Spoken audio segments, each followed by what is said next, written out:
बार दिन ये आए, बार बार दिल ये गाए, तुम जियो हजारों साल, ये मेरी है आरज़ू। Happy birthday to you. Jai Hind. मैं निकिता राकेश देशवानी एक बार फिर आपके साथ जुड़ी हूँ रायपुर छत्तीसगढ़ से, और आप देख रहे हैं हंगामा न्यूज। इस वक्त हम खड़े हैं गुड़ियाड़ी में, जहां पर श्री राम महोत्सव की तैयारियां जोरों शोरों से चालू है, जिसका आयोजन बसंत अग्रवाल जी के द्वारा किया जा रहा है। मैं कैमरामैन साथी से कहूंगी एक बार यहाँ की झलक आपको दिखाए। आप इन झलकियों में देख सकते हैं यहाँ पर हो रही तैयारी को। इन तैयारियों में 11 लाख दीप प्रज्वलन और लेजर शो और भव्य आतिशबाजी का प्रोग्राम भी आगे रखा गया है। इसी कड़ी में मैं आपको बताना चाहूंगी 22 जनवरी 2024 सोमवार से शाम 5 बजे से ये कार्यक्रम यहाँ पर शुरू होगा। इस कार्यक्रम की शुरुआत यहाँ पर होने वाली है विवेकानंद विद्यापीठ के सामने, कोटा गुड़ियाड़ी रायपुर, जो कि बसंत अग्रवाल जी के जरिए यहाँ पर होने वाली है।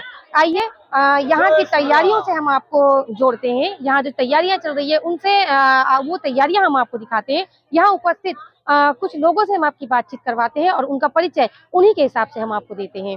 बेहतरीन खबरों के लिए बने रहे हमारे साथ और देखते रहिए हंगामा न्यूज। इन सब तैयारियों के बीच बसंत अग्रवाल जी की जन्म दिवस की पूर्व संध्या पर जन्म दिवस हर्षोल्लास के साथ मनाया गया, जहां उनके प्रशंसक तथा मीडिया के साथ ही उपस्थित रहे। जन्म दिवस की पूर्व संध्या पर केक काटकर मीडिया कर्मियों के साथ व उपस्थित समस्त कार्यकर्ताओं व प्रशंसकों के साथ जन्म दिवस मनाया। भैया, यह जो आयोजन हो रहा है इस कथा के बारे में, और कथा के पूर्व आप लोग का आयोजन चल रहा है, एक एक प्रभारी बनाया जा रहा है हर चीज़ के लिए, इसके बारे में आप कुछ बताइए। आपका क्या कहना है? कोई भी महाकुंभ या महोत्सव जब होता है तो उसमें लोगों की आहुतियाँ डलती हैं और आहुति एक एक भक्त देता है, लेकिन भक्तों को लिए व्यवस्था भी जरूरी है। कोई ना कोई टीम लीडर होता है, तो उसके तारतम्य में सारे प्रभारी बनाए गए हैं और प्रभारियों के अंडर में सारी व्यवस्थाएं रखी ताकि जो भी भक्त आ रहे हैं, क्योंकि बहुत बड़ा उत्सव है, महोत्सव है ये, राम भक्त अद्भुत हो रहा है। मेरे पास शब्द नहीं, आप भी यहाँ पर बहुत देर से हैं तो आप देख रहे हैं कि लोगों के बीच कैसा उत्साह है। कहीं ना कहीं जो 500 वर्षों का इतिहास और 500 वर्षों का इंतजार, दोनों राम भक्तों को अब इंतजार नहीं हो रहा है। और ऐसे अवसर पर हमारे धीरेन्द्र कृष्ण शास्त्री जी का कथा का होना, ये हमारे गुड़ियारी वालों के लिए, रायपुर वालों के लिए, छत्तीसगढ़ प्रदेश वालों के लिए नहीं, भारत के लिए सौभाग्य की बात है कि राष्ट्र के सबसे प्रखर हिंदुत्व की तरफदारी करने वाले हमारे धीरेन्द्र कृष्ण शास्त्री जी यहाँ पर आ रहे हैं और वो अपने मुखार बिंदु से राम कथा का यहाँ पर आयोजन होने वाला है, बड़ा अद्भुत होगा। धन्यवाद। बोलो बागेश्वर धाम की जय, बोलो बजरंग बली की जय, जय जय श्री राम। मैं ग्रीन आर्मी टीम से अमिताभ दुबे। आज जो आप यहाँ पंडाल में लोगों की भीड़ देख रहे हैं, ये सभी बागेश्वर बाबा के आने की तैयारी कर रहे हैं। 22 तारीख को 11 लाख दीप यहाँ पे जलाए जाएंगे और उसके बाद 23 तारीख से लेकर 27 तारीख तक लगातार बागेश्वर बाबा जी हम सभी के बीच में यहाँ रहेंगे। उनका हम सभी के बीच में सानिध्य होगा, उनके प्रवचन का हम सभी लाभ ले पाएंगे। और जो लगातार भीड़ है, करीब 15 दिनों से हम सब उसके लिए इस जगह बैठ रहे हैं। अलग अलग विभाग बनाया गया है, जैसे पार्किंग विभाग, भोजन विभाग, पंडाल विभाग, अलग अलग बहुत सारे विभाग हैं। इसमें भीड़ का अंदाजा लगाकर कितने लोग होंगे, जब पिछले साल पहली बार आए थे तो शायद कुछ हमारी व्यवस्था में कमी बेसी रही होगी। इस बार चूंकि हम सभी जानते हैं बागेश्वर बाबा के प्रोग्राम में कितनी भीड़ रहती है, उस बात का ध्यान में रखते हुए हजारों की संख्या में यहाँ पे कार्यकर्ता हैं जो रोज दिन भर लगातार मीटिंग करते हैं। हमारे अलग अलग विभाग की यहाँ मीटिंग होती रहती है ताकि व्यवस्था बढ़िया से बढ़िया हो सके और बागेश्वर बाबा का, बजरंग बली का आशीर्वाद, उनके प्रवचन का लाभ हम सभी यहाँ पे ले सके। तो ये तैयारियां कहाँ तक हुई है? अभी क्योंकि कार्यक्रम को ज्यादा समय नहीं बचा है। तैयारियां युद्ध स्तर पर है और बजरंग बली का आशीर्वाद हम सभी के साथ में है।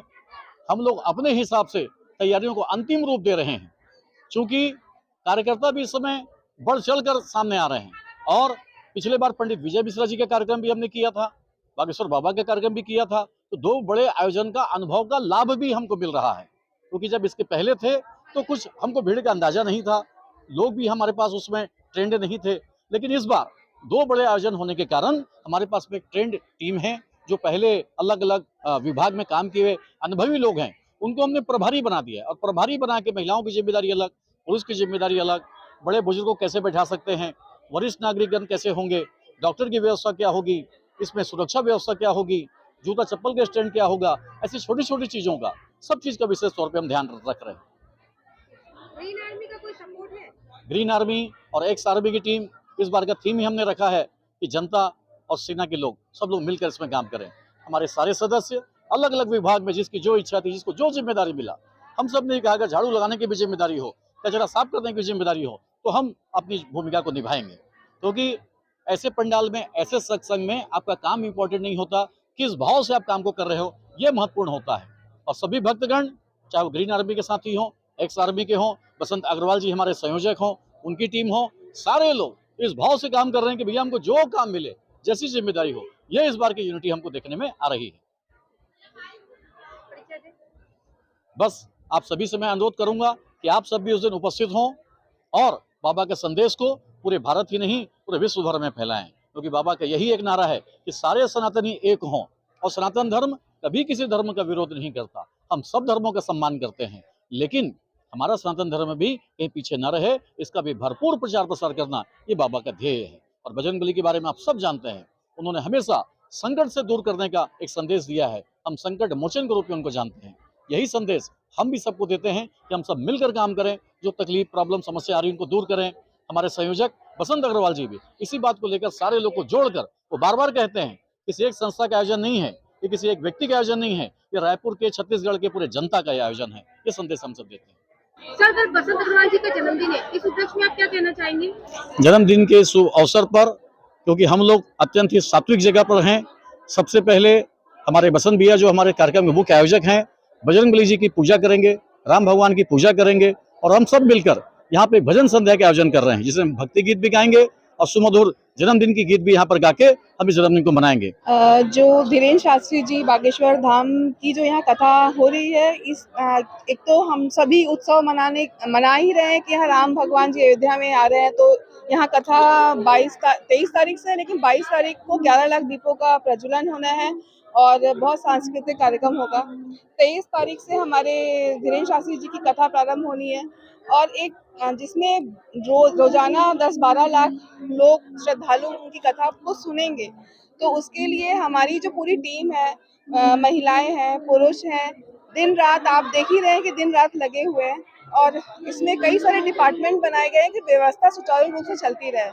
तो इसमें जिनको भी प्रभारी बनाया गया है, उनकी टीम में 200-300 लोग हैं कि किसी भी आने वाले श्रद्धालु को तकलीफ ना हो, और अगर कुछ तकलीफ होती है तो हमारे जो प्रभारी हैं, हमारे जो वॉलंटियर्स हैं, उनको तुरंत सहायता उपलब्ध कराएं या उनको जो भी परेशानी है उनकी परेशानियों का निवारण करें। कल बसंत अग्रवाल जी का जन्मदिन है जी, इस उपलक्ष्य में कल कुछ विशेष होगा?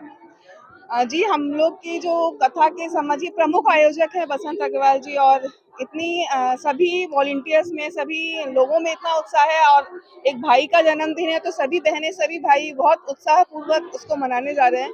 और चूँकि हम लोग के लिए उन्होंने ऑलरेडी 2 कथा बहुत अच्छे से सक्सेसफुली की है, तो हमारे भाई का जन्मदिन है तो निश्चित है कि हम सभी भाई बहन मिलके उनकी बहुत अच्छे से सेलिब्रेट करेंगे।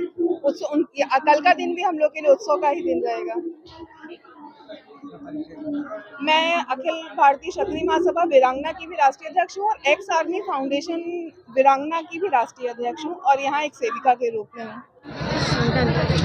कल बसंत अग्रवाल जी का जन्मोत्सव है, जन्म दिवस है, तो उसमें क्या कार्यक्रम किया जा रहा है आप? देखिए, बसंत अग्रवाल जी ने जो एक यहाँ पर अलग जगाया है, निश्चित रूप से वो बधाई के पात्र हैं, और उनके लिए हम लोग जितना कर पाएँ वो कम है, क्योंकि ये इसकी जानकारी उनको भी नहीं है कि हम लोग कोई कार्यक्रम करने जा रहे हैं।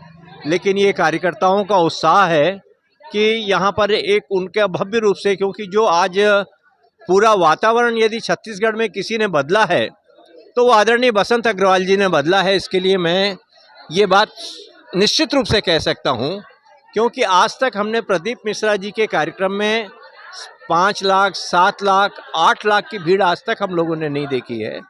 उसके बाद में बागेश्वर धाम की भीड़ जो है, अपने आप में 5 दिन में 3 दिन तो 5 लाख के ऊपर आदमी थे। यदि इसका श्रेय जाता है, पूरा श्रेय यदि किसी को जाता है तो बसंत भाई को जाता है। और ऐसे मौके में यदि बसंत भाई का हम कार्यकर्ता यदि स्वागत न करें तो ये हमारे लिए थोड़ा सा, उनके लिए ये बहुत अच्छी बात नहीं होगी साहब। इसलिए हम लोग चाहते हैं, आप सब भी आमंत्रित हैं उनके कार्यक्रम में, जन्मदिन में, और ज़्यादा से बढ़िया जन्मदिन उनका यहाँ पर मने, ये हम लोग चाहेंगे। पिछले समय बागेश्वर धाम के कार्यक्रम में जैसे ही जिस दिन कार्यक्रम का समापन हुआ उस दिन उन्होंने अलग से एक कार्यक्रम किया था, लेकिन इस समय चूंकि यहाँ पर कार्यकर्ता दो भागों में बंट गए हैं, एक तो अनिरुद्धाचार्य जी का कार्यक्रम हो रहा है और एक यहाँ पर बागेश्वर धाम का कार्यक्रम हो रहा है, कार्यकर्ता बटे हुए हैं। इसलिए आज रात को जो तय होगा वैसा हम लोग उनको करेंगे, लेकिन हम लोगों का ये प्रयास रहेगा कि ऐसे व्यक्ति को ज़्यादा से ज़्यादा उनको हम नवाजें, ये हमारी कोशिश रहेगी साहब। मैं दीनानाथ शर्मा इस आयोजन समिति का सदस्य हूँ। इसके पहले भी जो 2 आयोजन हुए हैं उसमें मेरी सक्रिय भूमिका रही है। ये आयोजन जो हो रहा है इसकी रूपरेखा ex army foundation Dinesh Mishra ji और बसंत अग्रवाल जी पुरुषोत्तम फाउंडेशन के द्वारा रखी गई है, और करीब 3-4 महीने पहले से ही जो है इसकी रूपरेखा रखी गई थी, जो कि आज जो है भगवान राम का जो है प्राण प्रतिष्ठा समारोह जो 22 जनवरी जो अयोध्या में संपन्न हो रहा है, उस दिन जो है यहाँ 11 लाख दीपों से जो है इस स्थल को जो है सजाया जाएगा। भगवान राम के प्राण प्रतिष्ठा के उपलक्ष्य में आतिशबाजी होगी और 23 तारीख से 27 तारीख तक बागेश्वर बाबा का हनुमंत कथा यहाँ पे संपन्न होगा, और जिसमें 2 दिन का दिव्य दरबार भी लगेगा। जो है दिव्य दरबार की तारीख अभी तय हुई है? दिव्य दरबार की तारीख जो है अभी जो हमको जहाँ तक जानकारी शायद 24 और 25 तारीख है। आगे और कंफर्म करके बाबा जी से भी बात करके हम लोग आपको बताएंगे। जो है मैं Amit Kumar Singh x army foundation का प्रमुख संरक्षक हूँ और अखिल भारतीय क्षत्रिय महासभा का राष्ट्रीय संगठन मंत्री हूँ। सर, ये जो कथा का आयोजन किया जा रहा है, इस पे भोजन व्यवस्था का क्या रूपरेखा रहेगी? बागेश्वर धाम की जय, श्री हनुमंत लड़ा की जय, रामदूत हनुमान की जय। हजारों लाखों लोग इस बागेश्वर धाम जी की कथा में आने के लिए लोग उतावले हो रहे हैं। 23 तारीख को शाकंभरी जो नवरात्र है उस उपलक्ष्य में और भगवान रामचंद्र जी के तुरंत अवतरण के पश्चात ये कथा प्रारंभ होने जा रही है। यहाँ पर सभी श्रद्धालुओं को जो भी कथा सुनने आएगा, सभी श्रद्धालुओं के लिए यहाँ माँ अन्नपूर्णा का भंडार पूरी तरह से खुला रहेगा। मुख्य आयोजक हमारे बसंत अग्रवाल जी के माध्यम से ग्रीन आर्मी और एक्स आर्मी की जो फाउंडेशन इसके द्वारा ये पूरा कार्यक्रम आयोजित हो रहा है। बसंत भैया के कार्यक्रम में सभी लोगों को यहाँ पर भोजन की व्यवस्था पूरी दी जाएगी और सभी को भरपेट भोजन सुबह और शाम दोनों टाइम की व्यवस्था यहाँ पर रहने वाली है। जो बाहर से श्रद्धालु आएंगे उनके रुकने के लिए और आवास व्यवस्था, उनके लिए भी क्या भोजन की व्यवस्था रहेगी? बिल्कुल, सभी के लिए यहाँ पर निःशुल्क रूप से पूरी तरह से बसंत भैया के माध्यम के द्वारा यह भोजन की व्यवस्था रखी गई है। कोई भी भूखा नहीं रहेगा। जो भी जहाँ से भी आएगा, रायपुर से आएगा, स्थानीय स्तर पर आएगा, बगल से आएगा, हजारों दूर किलोमीटर से आएगा, सबको मां अन्नपूर्णा का प्रसादी के रूप में भोजन निश्चित तौर पर प्राप्त होगा। जी, परिचय मैं विनीत शर्मा, भोजन प्रभारी। सर, कल बसंत अग्रवाल जी का जन्मदिन है, इस अवसर पर आप क्या कहना चाहेंगे? देखिए, इस अवसर पहले तो मैं आपको बता दूं कि बसंत अग्रवाल जी हमारा जो संगठन है एक्स आर्मी फाउंडेशन, उसके प्रमुख संरक्षक है और इस जो बागेश्वर धाम की कथा आयोजित होने जा रही है इसके प्रमुख आयोजक भी हैं। और ये जितना आप देख रहे हैं आज, ये व्यवस्थाएं से लेकर के हर दृष्टिकोण से बसंत भाई का पूरा योगदान है।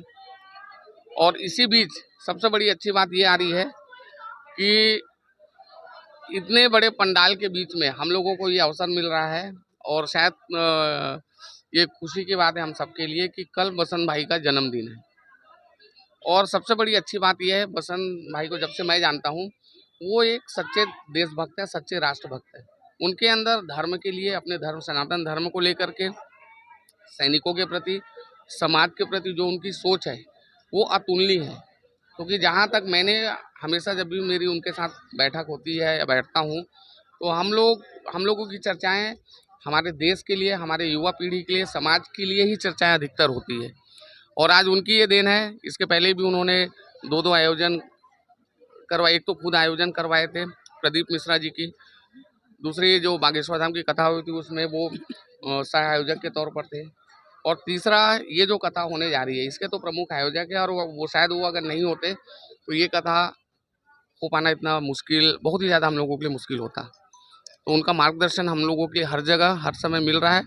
और मैं आप सबसे और मैं आपके मीडिया के माध्यम से बताना चाहता हूं कि कल जो है हमारे लाडले, हमारे प्रिय बसंत भाई का जन्मदिन है, और उनके जन्मदिन में आप सभी मीडिया वालों को भी हम इनवाइट करते हैं। यहाँ पर बहुत ही धूमधाम से उनका जन्मदिन मनाया जाएगा, गीत संगीत हर तरह का कार्यक्रम होगा, डांस होगा, सब कुछ होगा। तो आप सभी लोग और पूरे लोगों से मैं, टाइमिंग 7 बजे का है, कल शाम को 7 बजे यह कार्यक्रम आयोजित किया जाएगा। और आप सभी लोग, आपके चैनल के माध्यम से मैं बताना चाहता हूं कि हमारे रायपुर के वासी ज़्यादा से ज़्यादा लोग यहाँ पर आएँ, और बहुत ही कल मस्ती होगा, बहुत मस्ती का कार्यक्रम करेंगे। मैं दिनेश मिश्रा, पूर्व सैनिक हूँ, और हमारा जो संगठन है एक्स आर्मी फाउंडेशन, उसका राष्ट्रीय अध्यक्ष हूँ। प्रभारी हैं, हाँ, इससे क्या लाभ मिलेगा और इसमें क्या है? बागेश्वर धाम की जय। क्योंकि हम लोग 23 से 27 तारीख तक वो कथा है, तो उसको हम लोग वो चैनल से माध्यम से फेसबुक, इंस्टाग्राम, उससे हम लोग शेयर करेंगे, जल्द मतलब आएंगे। जो भी है मतलब ये है कि इंस्टाग्राम, फेसबुक, व्हाट्सएप, इससे हम लोग जो भी यहाँ जो भी होगा तो वो हम उसको शेयर करेंगे। मतलब जैसे होते हैं कुछ बुजुर्ग होते हैं, कुछ माता पिता जो आ नहीं पाते हैं, प्लेटफॉर्म जो है वो है सोशल मीडिया, हाँ, इंस्टा, यूट्यूब। और आप देख सकते हैं जैसे कि हर कोई आज की डेट पे सोशल मीडिया यूज़ करता है, चाहे वो बच्चा हो चाहे वो बड़ा हो। तो ये चीज़ सबसे बेस्ट होती है लोगों तक के बात पहुंचाने के लिए कि हमारे जगह पे क्या चल रहा है क्या नहीं। तो इसीलिए हम लोग ने ये जिम्मेदारी उठाई है कि हम अपने अपने अकाउंट से और एक प्रॉपर बागेश्वर धाम का भी अकाउंट बना रहे, चाहे वो इंस्टा हो, फेसबुक हो, यूट्यूब हो, सब में बनेगा एक नया अकाउंट, और रोज़ की वीडियोज़, फोटोज़ सब डलेंगी। और यहाँ जितने लोग आएंगे सबसे हम उस अकाउंट को फॉलो करवाएंगे, सबको बोलेंगे शेयर करो, और बागेश्वर जी की रहेगी फ़ोटो वीडियो तो वो तो वायरल होना ही है, निश्चित है। तो बस यही हमारा एम है कि हम उनको, वो तो ऑलरेडी फेमस है बट हम और कर दें थोड़ा अपने तरीके से। Thank you. मेरा नाम अपूर्वा अग्रवाल है।